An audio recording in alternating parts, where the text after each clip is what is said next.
OBC नेत्यांचं शिष्टमंडळ आज विधानसभेमध्ये मुख्यमंत्र्यांच्या भेटीसाठी दाखल झालं होतं। आपण पाहतोय प्रकाश शेंडगे आणि त्यांचे जे सहकारी आहेत ओबीसी नेते आहेत ते सुद्धा सोबत आहे। आपण थेट प्रकाश शेंडगेंकडे जाणार आहोत।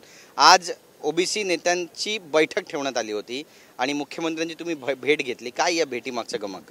नाही, गेल्या 21 तारखेला ओबीसीचं आंदोलन स्थगित करण्याविषयी एक व्यापक बैठक बोलवण्यात आली होती आणि त्यामध्ये लक्ष्मण हाके, त्यानंतर वाघमारे आणि ॲडव्होकेट मंगेश ससाणे यांचं जे लांबलेलं उपोषण होतं, आमरण उपोषण, ते थांबवण्याची विनंती त्यांनी केली होती।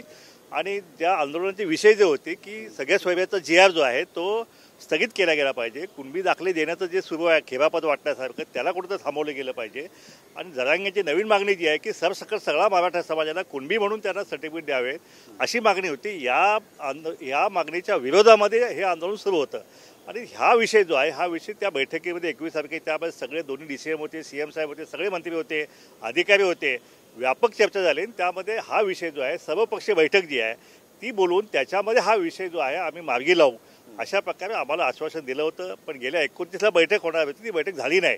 त्यामुळे आम्हाला संभ्रमावस्था निर्माण झाली की बैठक होणार आहे की नाही होणार आहे। आज सोमवार झाला, उद्या मंगळवार आहे, उद्या पण बैठकीचं अजून हे नाही। म्हणून आम्ही आज मुख्यमंत्री महोदय भेट घेतली, त्या DCM साहेब फडणवीस साहेब पण होते आणि त्यांना आम्ही विचारलं की बाबा बैठकीचं काय झालेलं आहे।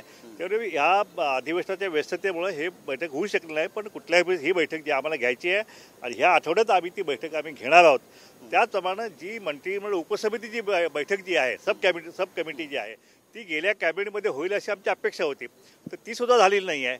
बजेटमध्ये ओबीसीला काय तर भरून काय ते मिळेल अशी आम्ही अपेक्षा होते, पण तिथेही आम्हाला वाटण्याच्या अक्षता लावण्यात आलेल्या आहेत। त्यामुळे आम्ही थोडं संभ्रमावित होतो किंवा ही बैठक तुम्ही कधी करणार आहे। तर ह्या बैठक आता ह्या आठवड्यात घेण्यात त्यांनी आश्वासन आम्हाला दिलेलं आहे। तारीख दिली आहे का तुम्हाला? नाही, उद्यापर्यंत ती तारीख कळेल असं ओबीसी मंत्री आमचे सावे साहेब आहेत त्यांनी सांगितले की उद्या फॉलोअप करून उद्याच ती बैठक जी आहे ती नक्की करण्यात येईल असं आम्हाला आश्वासन मिळालेलं आहे। आम्हाला अपेक्षा आहे की आम्हाला पुन्हा आंदोलन करण्याची पाळी हे सरकार आमच्यावरती आणणार नाही अशी आमची अपेक्षा आहे। भाजपनं आपल्या 5 जागा विधान परिषदेच्या जाहीर केलेल्या आहेत आणि एकंदरीतच 11 जागा आहेत, 12 उमेदवार आहेत आणि ओबीसींना न्याय मिळाला असं म्हणावं का? कारण बरेचसे उमेदवार हे ओबीसी आहेत। नक्कीच हे पहिल्यांदा घडत आहे की ओबीसी कॅटेगरीतले बहुसंख्य आमदार जे आहेत ते आता ह्यावेळी पहिल्यांदा विधान परिषद एवढ्या मोठ्या संख्येने जात आहेत। वास्तविकता हे आमच्या आंदोलनाचं यश म्हणलं तर हरकत नाही आहे, कारण त्या आंदोलनामुळेच एक प्रचंड मोठा दबाव जो आहे, दबाव सगळ्या पक्षांच्या वरती हा दबाव निर्माण झालेला आहे आणि त्यामुळं ओबीसी नेत्यांना उमेदवारी देण्याचं आमदारकी देण्याविषयी जे आहे ते एक सकारात्मक भूमिका ज्या सगळ्या पक्षांनी घेतली आणि त्यातूनच पंकजाताई असतील, परिणय फुके असतील, तर बाकी आमदार आहेत, आमच्या सातवताई आहेत, हे सगळे जवळपास 3-4 आमदार जे आहेत विधान परिषद यावेळी ओबीसीचे आमदार घेतले। त्यामुळं त्या सगळ्या आमदारांचं जे आहे आम्ही ओबीसी समाजाच्या वतीनं आम्ही हार्दिक त्यांचं अभिनंदन करतो। नक्कीच लोकसभा निवडणूक हरल्या होत्या पंकजाताई आणि मराठा आंदोलनाचा थेट फटका, जरांगे पाटील यांचा थेट फटका त्यांना बसला अशी चर्चा सुद्धा झडत होती, पण त्यांचं राजकीय पुनर्वसन होत आहे का, कसं पाहता याकडे नेमकं? नाही, नक्कीच बीडमध्ये जे काही घडलं लोकसभा निवडणुकीच्या वेळी ते यापूर्वी कधी महाराष्ट्रामध्ये घडलं नव्हतं।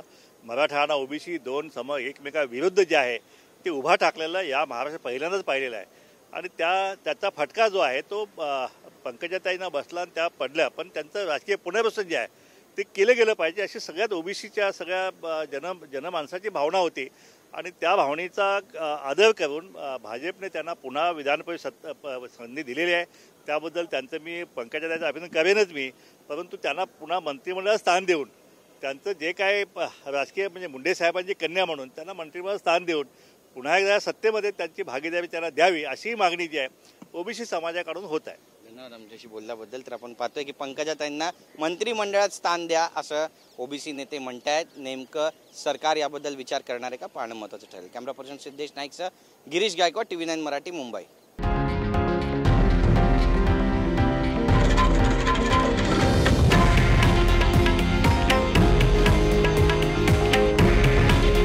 हे आहे देशातील नंबर 1 न्यूज नेटवर्क आणि आपण पाहत आहात TV9 मराठी।